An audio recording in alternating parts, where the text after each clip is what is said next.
కాళేశ్వరం వద్ద గోదావరి ఉగ్రరూపం దాల్చింది. ఎగువన కురుస్తున్న భారీ వర్షాలతో ప్రవాహం పెరుగుతుంది. కాళేశ్వరంలోని సరస్వతి ఘాట్ వద్ద ఏర్పాటు చేసిన జ్ఞాన జ్యోతులు నీట మునిగాయి.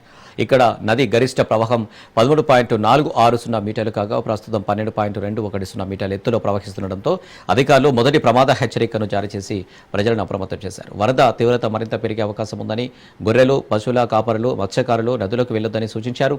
గోదావరి వరద ప్రవాహం మేడిగడ్డ వైపు ఉరకలేస్తుంది. మేడిగడ్డ బ్యారేజ్ నిండుకుండలా మారింది.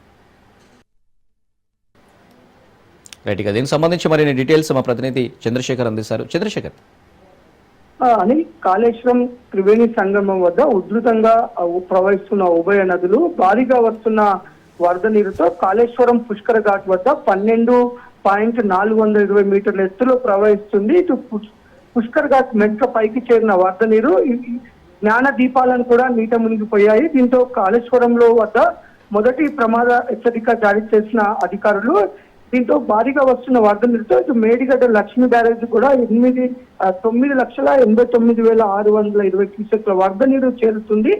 అంతే మొత్తము వరద నీరుని 85 గేట్లు ఎత్తి దిగువ ప్రాంతానికి విడుదల చేస్తున్నారు. దీంతో గోదావరి నది పరివాహక ప్రాంతాలు మొత్తం కూడా ఇటు భారీగా వరద నీరు చేరుతుంది. ఇటు లోతట్టు ప్రాంతాలు కూడా వరద నీరు రావడంతో ఇటు కొంత అధికారులు మొదటి ప్రమాద హెచ్చరిక జారీ చేసిన నేపథ్యంలో ఇటు లోతట్టు ప్రాంతాల్లో ఉన్న ప్రజలని కొంత చిరు వ్యాపారులను, కాళేశ్వరం దగ్గర ఉన్న చిరు వ్యాపారులను కూడా కొంత తొలగించడం జరిగింది అక్కడ నుంచి.